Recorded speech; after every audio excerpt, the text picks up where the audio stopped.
deposits in all of America and in all of the world, and these are minerals that are absolutely essential to defense, to industry moving forward today. Just take copper alone. This is one of the richest copper locations in the country, and of course today to build a data center you can have tens of thousands of tons of copper required for that. Even a single family home today may have as much as 400 pounds of copper in a home. And we have, as a nation, in the past, had basically gotten out of the mineral and energy and mining area. President Trump, when he said drill baby drill, he also was mine baby mine. We've got to get back in the mining business. China controls 85 to 100% of all the mining and refining of the top 20 critical minerals. And in this mine area up there, we got copper, lead, zinc, gold, silver, gallium, germanium. So rich in all of the minerals that we need to win the AI arms race against China and to prosper as a country. And so again, today this was his history being made. When some of this was set aside in 1980 by Jimmy Carter, there was a special authority created for presidents to decide if there was a dispute. And so for the first time in history, a president is actually using that authority. President Trump, as he does, using his authority for the benefit of the American people. And the appeal came in from the state of Alaska asking that this road be built. Alaska's not a colony, they're a state. They have an opportunity to build roads like any other state. With this signing, President Trump, Alaska can go ahead and build this road. It'll be a toll road, not a public road. It's a toll road, so it'll be controlled in terms of traffic. It's a gravel road. It'll be sensitive to the environment. There'll be collaboration with the Native Alaskan corporations in terms of how it's built and how it's used, supporting the Alaskan Native tribes with subsistence hunting regulations on either side of this. But this opens up a wealth of resources. In addition, there's going to be an announcement made later today that is part of this announcement that the Department of War, the United States government, is making an investment in Trilogy Minerals. They're one of the companies that has mining claims in this area that is a remote wilderness right now. And again, making that investment so we can make sure that we're securing these critical mineral supplies and that ownership in that company will benefit the American people. With that, I'll kick it over to Chris Wright. Thank you, Doug, and what a huge thank you to the President today. This is a tremendous achievement for the people of Alaska. We were in the North Slope of Alaska a few months ago celebrating energy development there. They want jobs and opportunity to develop the resources on their lands. This is another major step forward. We say energy is the lifeblood of society, the circulatory system. Minerals and metals, they're the skeletal infrastructure, the physical upholding of everything we do. Everywhere we walk and operate, your cameras, everything you hold are made out of metals and minerals. President Biden thought it was appropriate to offshore both of these industries outside of our country. That has not left us in a strong place. President Trump, in his first term, and even more strongly in his second term, is bringing those industries back to our country. America was a mining powerhouse for a long, long time, and our mining industry got squelched. Now we're seeing it come back to life. You saw the President's truth not long ago about a deal for lithium production in Nevada just a week or so ago. This will more than tenfold increase American lithium production. And this infrastructure, this mining road in the Ambler Mining District, will just have immense impact on future mining opportunities for our country's security and economic opportunities for the people of Alaska. Our critical minerals and mining expert within the administration is standing right next to me, David Copley. I'll see if he wants to add any words. This is a really big deal for the American mining industry, and I think it shows the President's seriousness about getting this industry going and making sure we have the critical minerals we need for our defense industrial base and for our broader economy. Thank you very much. And I think we want to get this going by a certain time, so I signed it. And Will, I'm going to give it to you, and you get it filed. And Sir. Good job. Thank you, sir. It's a big job. Thank you very much.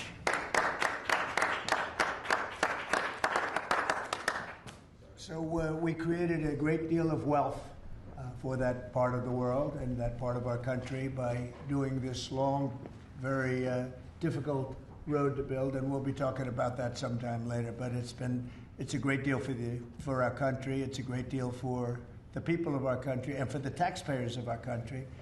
And if you have any questions on that, let me know. When do you Steve? expect the road to be constructed, and how quickly will it get underway? Go ahead. Well, this road, as I said, industrial road, it'll have ownership. It'll likely be split between the state of Alaska, the federal government, and the Native Alaska corporations. We would expect that construction would begin next spring with planning throughout this winter. The 211-mile long road will be a gravel road with a solid design base to handle the weight of the trucks that are going in and out. This is typical design that far north because asphalt with a freeze-thaw cycle, very difficult with asphalt or concrete. So gravel, a fantastic gravel road is going to have the least impact on the environment, going to be the best suited purpose. Alaska's done this in the past with the Red Dog mine.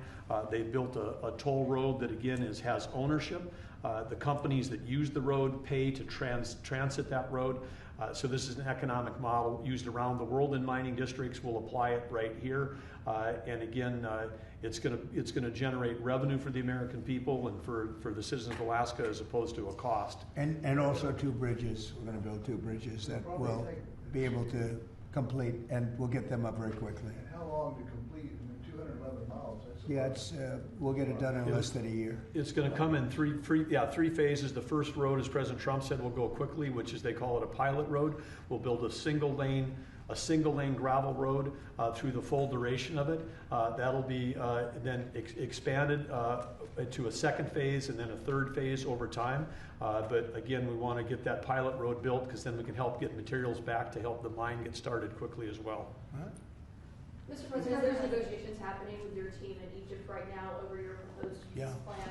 It was reported by Axios over the weekend that you had a call with Prime Minister Netanyahu where you told him to stop being so negative and to take the win when it came to Hamas's response to that. Is that true? And No, it's not true. He's been very positive. He's been very positive on the deal. Everybody is. I think every nation is. We have just about every nation working on this deal and trying to get it done. Something that you could say 3,000 years if you look at it in certain ways, or you could say centuries, but this is a deal that incredibly everyone just came together. They all came together. No, Israel's been great.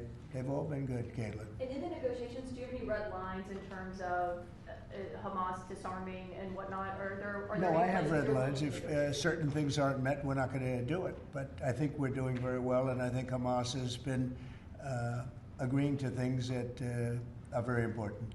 Mr. President, the government shutdown, Mr. President, if the vote today fails in the Senate, will that trigger layoffs? It could. At some point it will. And, the Democrats are the ones that started this. And if you think about it, it's about health care to a large extent. It's about we want great health care for people. We don't want to give the money away to other people that come pouring into our country. And they've already poured it because nobody's coming into our country. Now we have the border totally stopped. In fact, numbers we just announced again, we're at another 0. So we have 0 for 4 months in a row.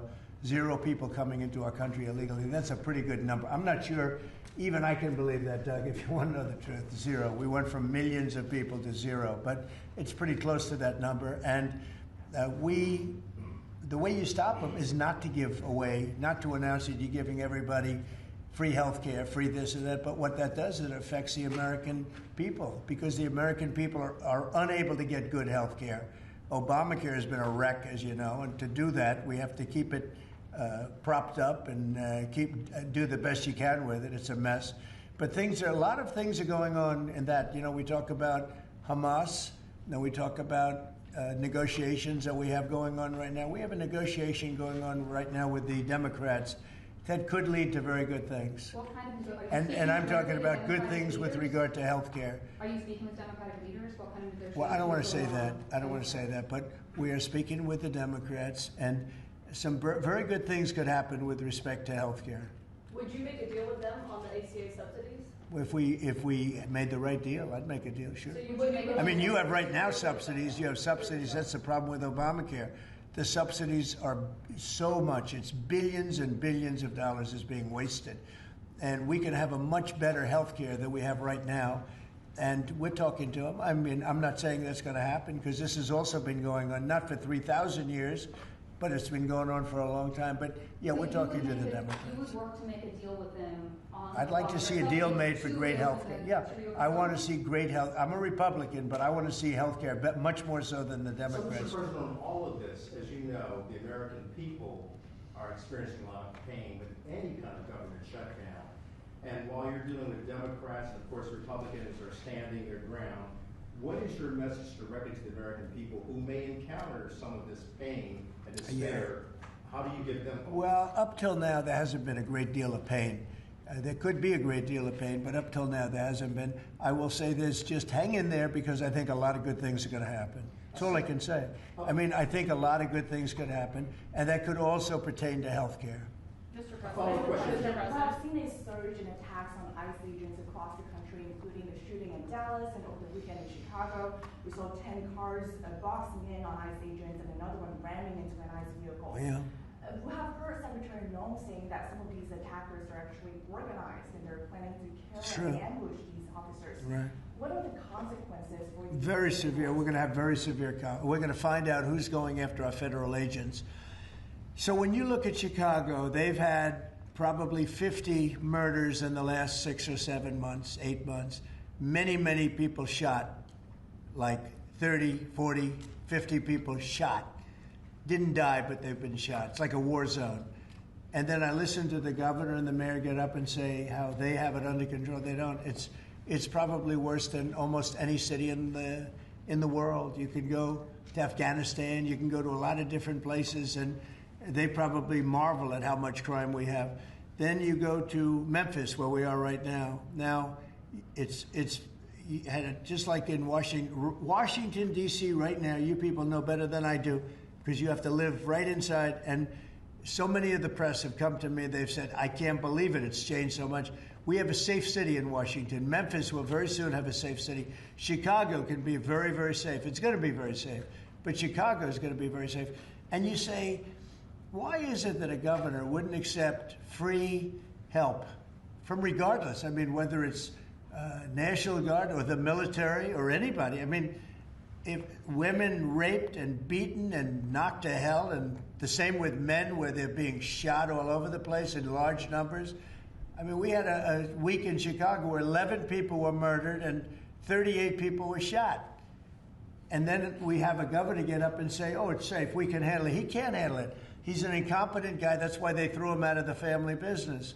They threw him out. I knew the family business very well, and they threw him out, and now he's a governor. And he should say, we'd love to have a safer place.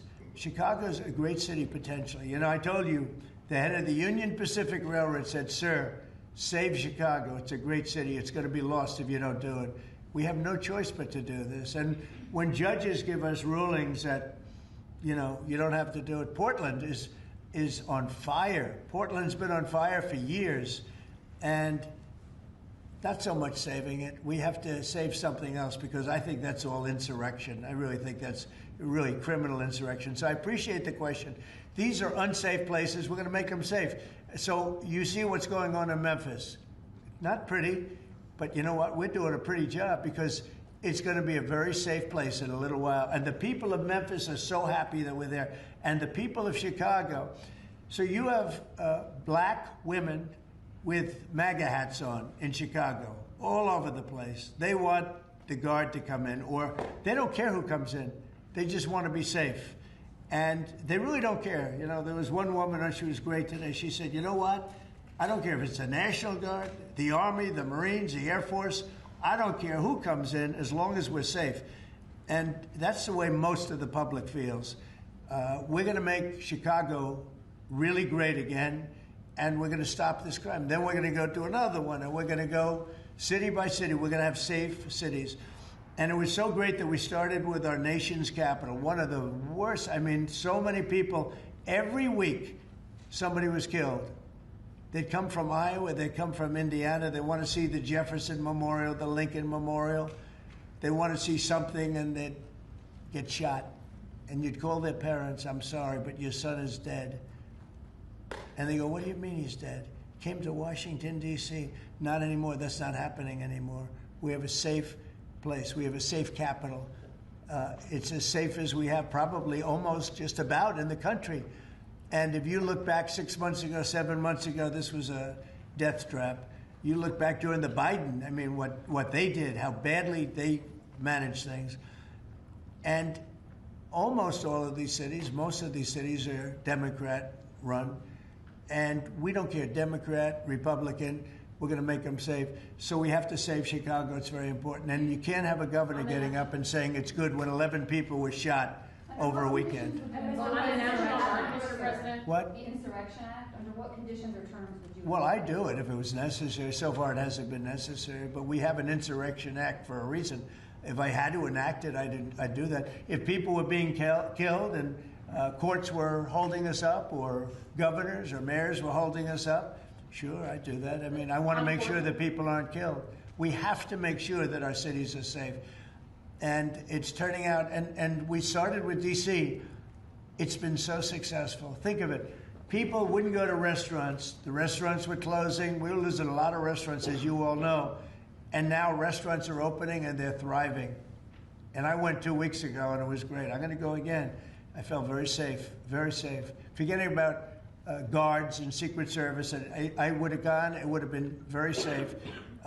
D.C. is a great, and look at the cleanliness of D.C. Look at how it's clean. You don't have tents all over the place. We had parks where you couldn't even walk through the park. You had people from tents, and there were violent people. Some of these people were violent people. We have a great, safe capital again, and if you look at it in 6 months from now, it'll be the most beautiful anywhere in the world. It's being cleaned. The graffiti's all gone now. The tents are all gone.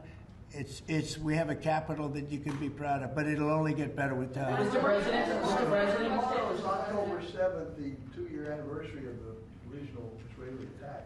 Do you expect a Gaza deal tomorrow, or any sort of hostage? I think we're going to have it soon. I think we're going to have a deal. It's a hard thing for me to say that when for years and years they've been trying to have a deal with Gaza, but literally for centuries. Okay, if you really think about it. But we're going to have a Gaza deal, I'm pretty sure, yeah.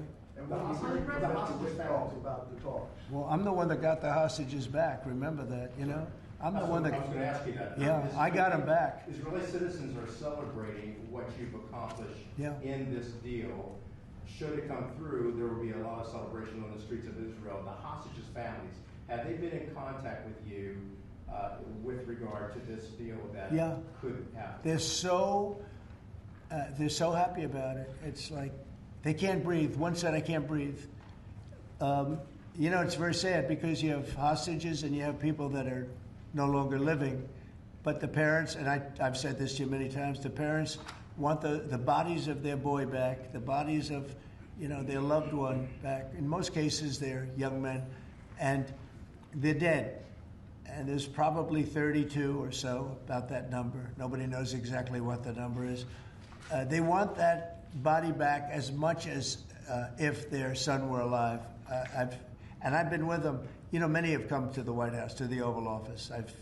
I've been with many of the people that I got released. We have a fantastic group working on it. Steve Witkoff has been amazing. I have Jared. I took Jared out because Jared's you don't find anybody more capable, and we have the A+ team working on it. I think we've made tremendous progress. The people of Israel want it to happen, but the people related to hostages, you see in Israel tens of thousands of people.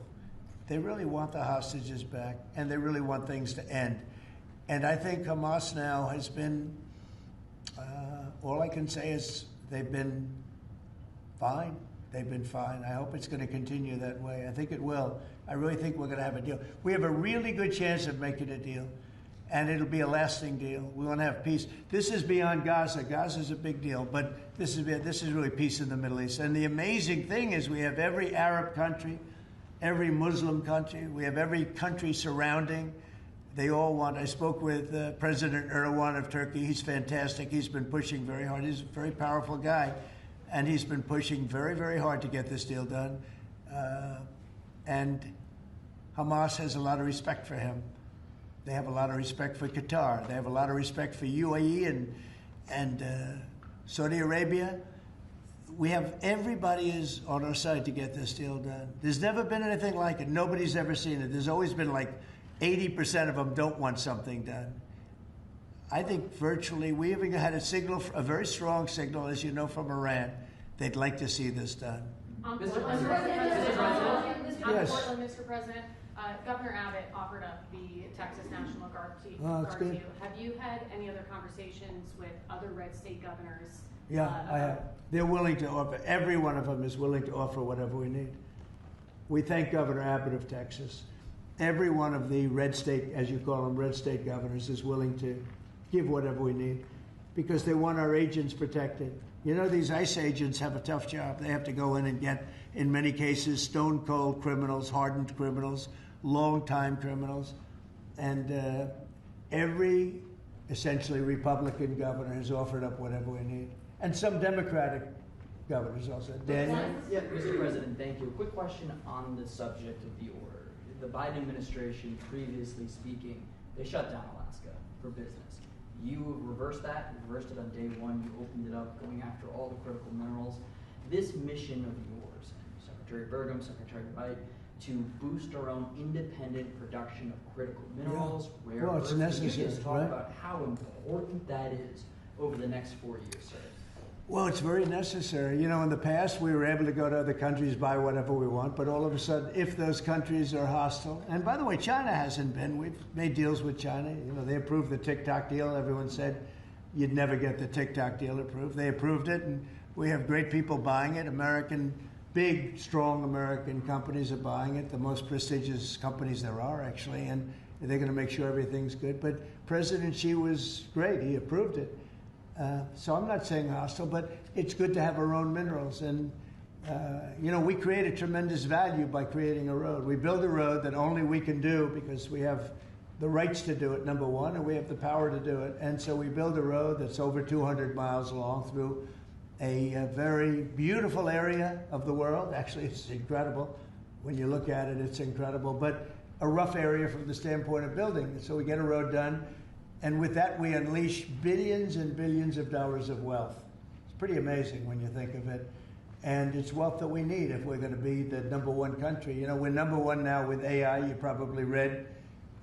We're beating everybody with AI at levels that nobody ever thought even possible. And one of the reasons we are is because of energy. So our grid is old and tired, like most grids are. They get old with time. I mean, you know, the older you are, the older the grid gets, right?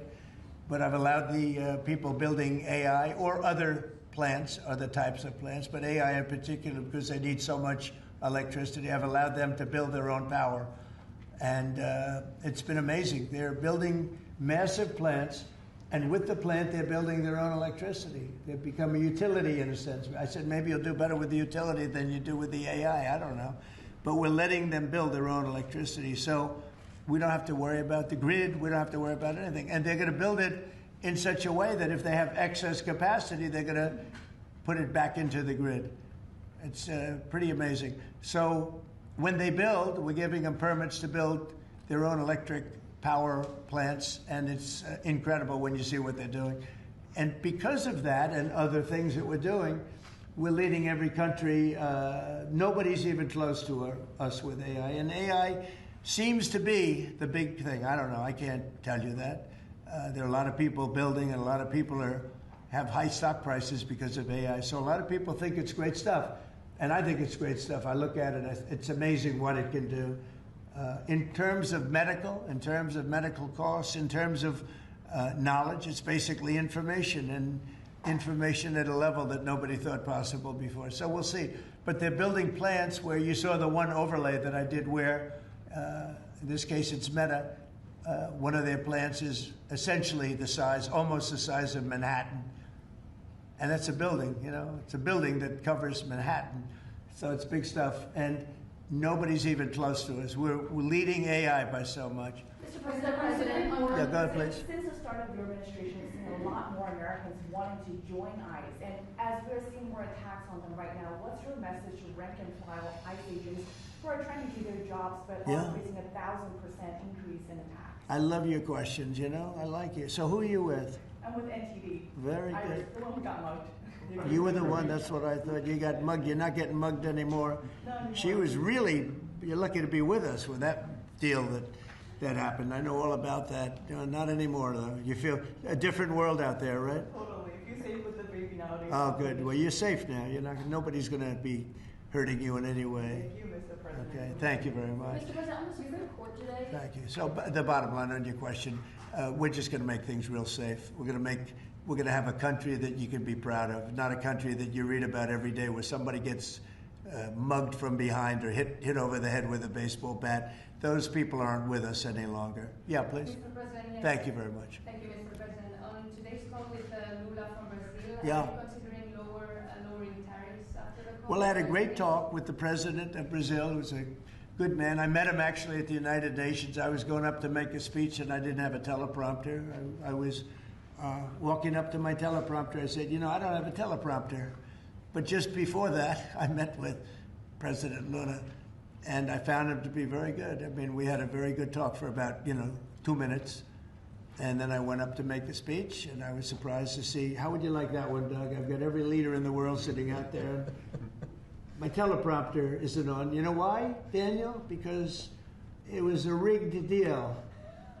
But fortunately, I made a better speech than I would have if I read it off a teleprompter, which is pretty easy to do. So it was quite a day. That was a big day. But we met, and we liked each other. And, we had a great conversation. We'll start doing business. And are you considering traveling to Brazil for COP30? At some point, I would, and he's going to come here. We talked about that. And a follow-up question on Israel. Israel government has been arresting and deporting activists that were traveling to Gaza. Today, Greta Thunberg, for instance, also some... Well, she's just a troublemaker, I mean, she's no longer into the environment, now she's into this. She's a troublemaker. She has an anger management problem. I think she should see a doctor. She needs anger. If you ever watch her, she's a young person. She's so angry. She's so crazy. Now you can have her. She's just a troublemaker. Yeah, please. Mr. President's term today, Mr. President. Say it. The Supreme Court is back and said that they rejected today an appeal by Ghislaine Maxwell to overturn her conviction. That means her only chance of getting out of prison is a pardon from you. Is that something you're... Who are we talking about? Ghislaine Maxwell. I haven't heard the name in so long. I can say this, that I'd have to take a look at it. I would have to take a look. Did they reject that? She wanted to appeal her conviction. And what happened? They said that they were not going to hear her appeal. I see. Well, I'll take a look at it. I will speak to the DOJ. I wouldn't consider it or not consider it. I don't know anything about it. So, but I will speak to the DOJ. Why would she be a candidate for clemency, sir? I don't know. I mean, I'd have to speak to the DOJ. I'll look at it. I have a lot of people who have asked me for pardons. I call him Puff Daddy has asked me for a pardon. But she was convicted of child sex trafficking. Yeah, I mean, I'm going to have to take a look at it. I have to ask DOJ. I didn't know they rejected it. I didn't know she was even asking for it, frankly. Supply Tomahawk missiles to Ukraine, or sell them to NATO and let them sell them to Ukraine. Yeah, I've sort of made a decision, pretty much.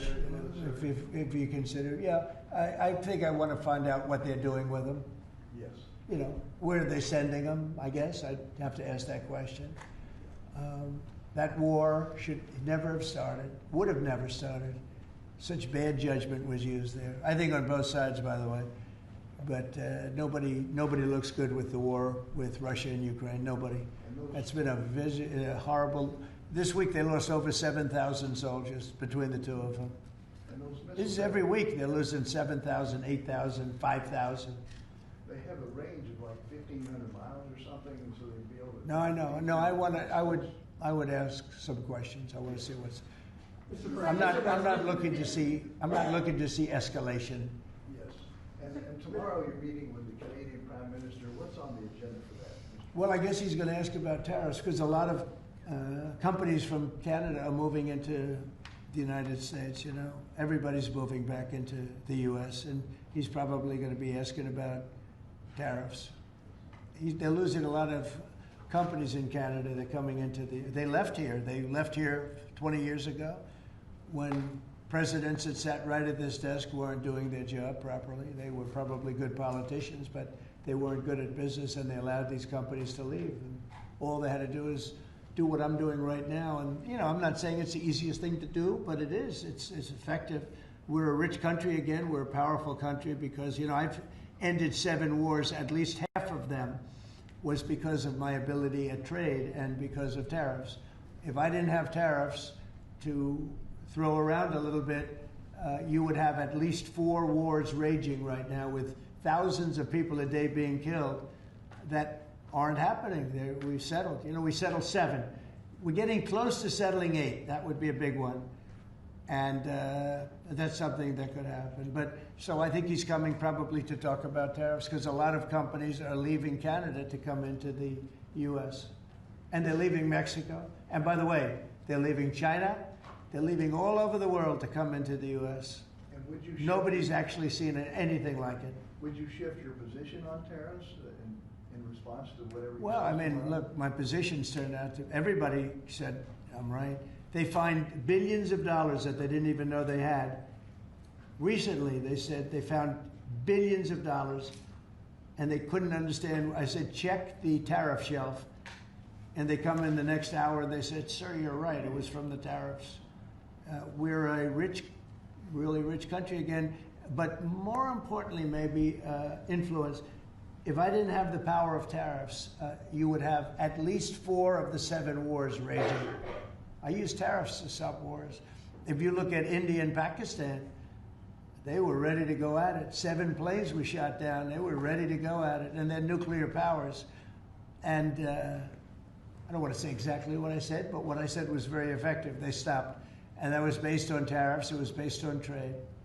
Tariffs are very important for the United States. We are a peacekeeper because of tariffs. Not only do we make, hundreds of billions of dollars, but we're a peacekeeper because of tariffs. Mr. President. Yeah. On the shutdown, Mr. President, the shutdown that occurred during your first term lasted 35 days. Yeah. How long do you expect this shutdown to go? Well, you don't know. Look, I can say this, that it would have not happened except for the Democrats. The Democrats are very foolish. They've lost their way. And we have a new thing now when you look at, it's called crime. It's called absolute, as Biden would say, well, I won't say what he would have said. Remember when he said, it's a 3-letter word, no. Remember that one? Everyone saying, what was that all about? He probably meant exclamation point or something after the word. But this is a 5-letter word, crime, C-R-I-M-E. And we want to put it out and are putting it out, and they don't. They don't seem to care about it, but they do care. I believe that Pritzker and this mayor of Chicago that like to say about they don't have it under control. Not only is it not under control, it's the opposite. And I believe they're afraid. They're scared for their lives. I believe that the Portland people are scared. You look at what's happened with Portland over the years. It's a burning hellhole. And then you have a judge that lost her way that tries to pretend that like there's no problem. Actually, she's not even saying that. There's a huge problem in Portland. I'll tell you what the problem is. Crime. Okay, crime. There's a huge problem in Chicago. It's called crime. And we want to put out the crime. And they want to inflame the crime.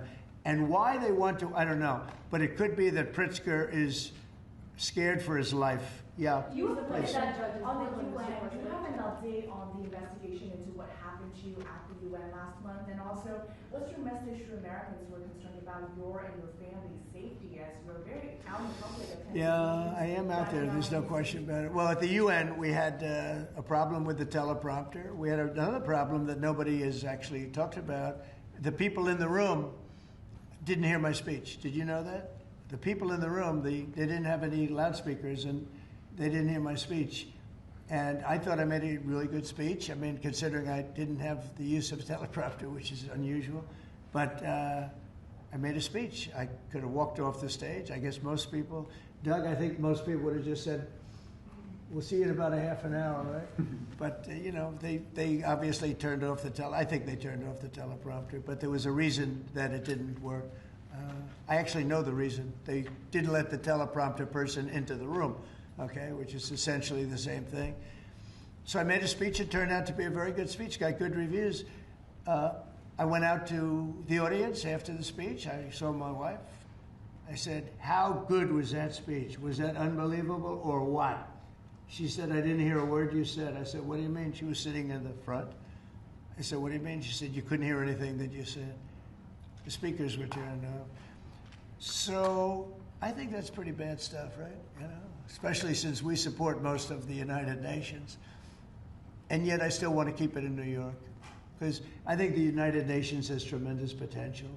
If properly run, the United States has tremendous potential. But think of this. I settled 7 wars. I never spoke to the United Nations about it, not one of them.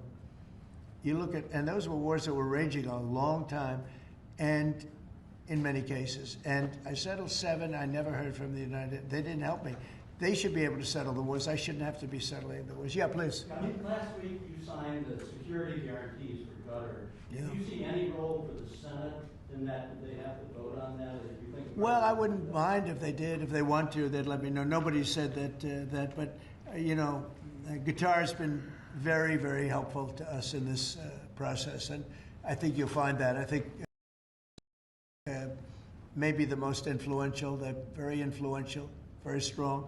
With Hamas, they're very strong. And Turkey's likewise been helpful. I mean, honestly, UAE, Saudi Arabia, everybody's been helpful. I just spoke today with the King of Jordan, and he's been terrific too. I can't think of any country that's been negative about this. This is why it should happen. I mean, everybody wants it to happen. And usually when everybody, including, I think, Hamas, and when they want it to happen, it's going to happen. James Comey is being arraigned on Wednesday, obviously after his indictment. Are you worried that your own statements calling for his prosecution could help him actually in his defense of this case? No, I think he's a crooked guy. He's a dirty cop. Comey, I think he's a dirty cop. He's recognized by many people to be a dirty cop and dishonest guy. So all I have to do is, I mean, I have nothing to do with the case. I just say, but you called him Bondi to prosecute him and oppose him. No, I don't call anybody. You know what? I'm allowed to do that if I wanted to do that. But Comey's a crooked guy. He has been for years. And he got caught. Look, he lied. This is just a simple case. He totally lied. And then he confirmed the lie on, I guess, numerous occasions, or at least one occasion. He confirmed the lie. He said, that's what I said, and I stand by it. And, you know, I mean, the guy, and he didn't say, to the best of my knowledge. He didn't say, well, I don't remember. He made a very definitive statement and a very important statement concerning him. And he got caught in an outright lie. And that's why a group of people, it wasn't me that voted, they voted to indict him.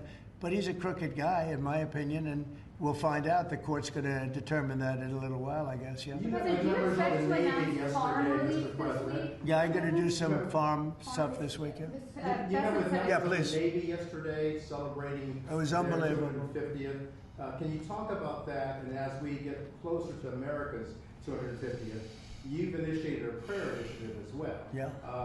Talk to me about both of those events and why they're so important, particularly the prayer initiative going forward to the.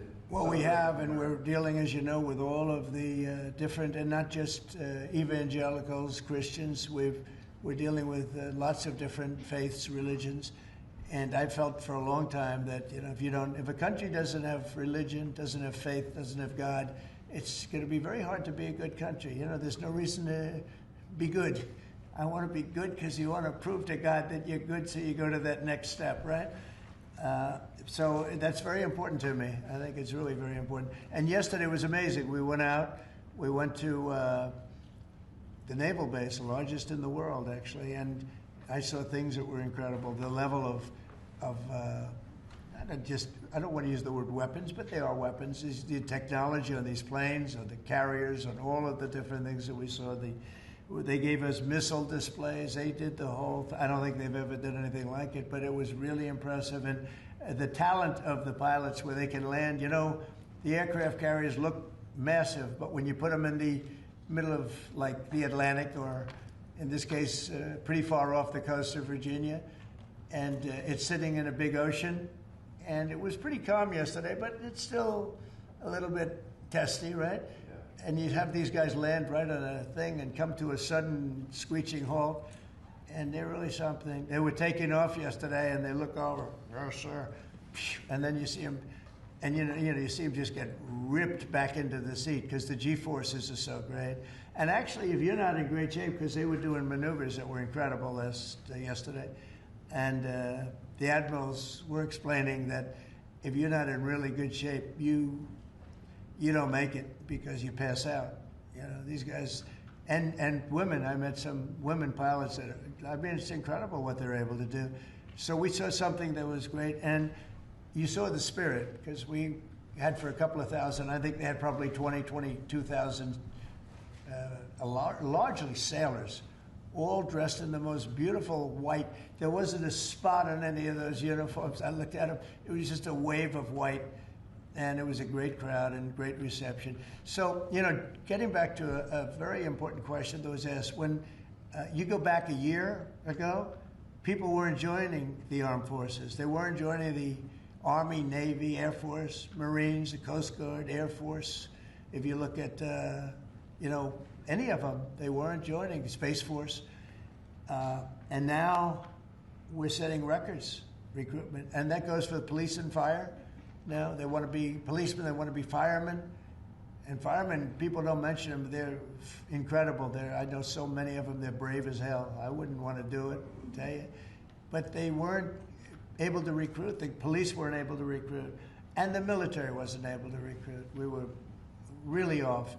And I got elected, and it really started on November 5th. I got elected, and somehow the country developed a spirit. Financially, yes, but also with the military. And now we have record levels of people wanting to be in. Every force is filled. We have waiting lists to get into the Marines, to the Army, to the Navy, to the Air Force. We have Coast Guard. We have waiting lists to get in.